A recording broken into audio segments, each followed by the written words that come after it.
Demi tegaknya demokrasi, bangsa ini telah melalui begitu banyak peristiwa, di mana sebagian besar di antaranya telah meninggalkan luka mendalam bagi kita semua.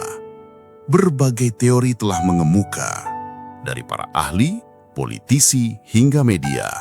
Tapi apa hasilnya? Beberapa waktu yang lalu kita kembali menyaksikan kepergian seorang anak bangsa, Afan Kurniawan, seorang pekerja keras, tulang punggung keluarga, sekaligus ujung tombak pelayanan dari perusahaan tempat ia bekerja.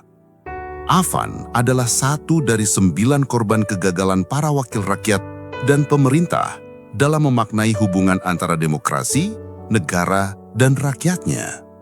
Anak-anak bangsa yang menjadi korban dari kegagapan sistem di tengah perayaan 80 tahun kemerdekaan negaranya. Berbagai teori kembali mengemuka, dari podium istana, podcast-podcast, hingga komen sosial media. Tapi apa hasilnya? Seperti sebelum-sebelumnya, mungkin negara kembali hanya akan mencatat ini sebagai sebuah peristiwa dengan sedikit penyesuaian kebijakan terhadap kondisi yang saat ini ada. Lalu bagaimana dengan kita? Dalam video ini, saya mengajak kita semua untuk memaknai pengorbanan Afan dan menjadikannya sebagai simbol perubahan yang nyata bagi masa depan Indonesia. Di antara sekian banyak teori dari siapapun yang selama ini bersuara, mari kita membahas secara sederhana tentang inti dari apa yang sebenarnya perlu berubah dari negara. Ada sekian banyak teori tentang perubahan di tengah sistem demokrasi kita yang belakangan mulai diperdebatkan.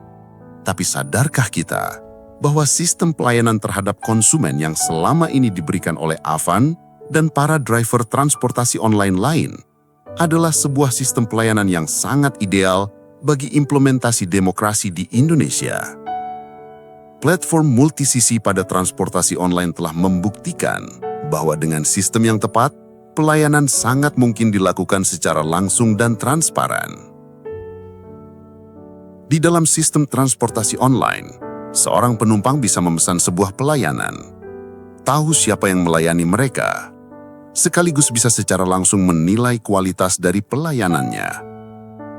Bayangkan jika sistem serupa diterapkan ke dalam partai politik dan pemerintahan, di mana aspirasi rakyat kepada para wakilnya di partai bisa tersampaikan secepat memesan transportasi online, serta pelayanan dari aparat pemerintah bisa didapatkan dan dinilai oleh publik secara langsung dan transparan, hingga memungkinkan setiap warga bisa memesan layanan, melacak prosesnya, hingga melakukan penilaian dan report secara langsung dan terbuka.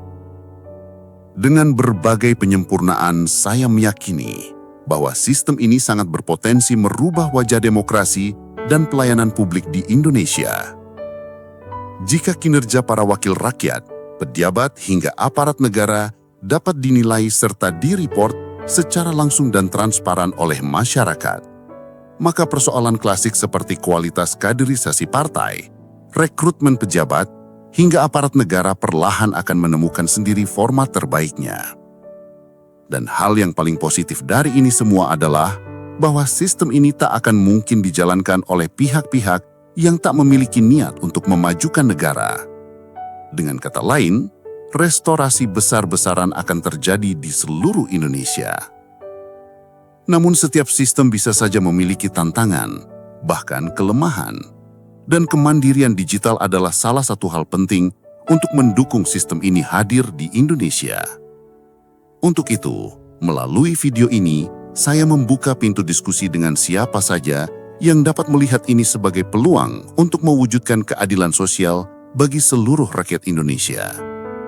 Dan alangkah lebih ideal jika sistem ini diwujudkan oleh para generasi muda yang selama ini bersuara pada pemilu berikutnya. Semoga almarhum dan beberapa korban lain mendapatkan tempat terbaik dan kemerdekaan sejati di sisinya. Sudah saatnya kita bersatu. Salam satu bangsa.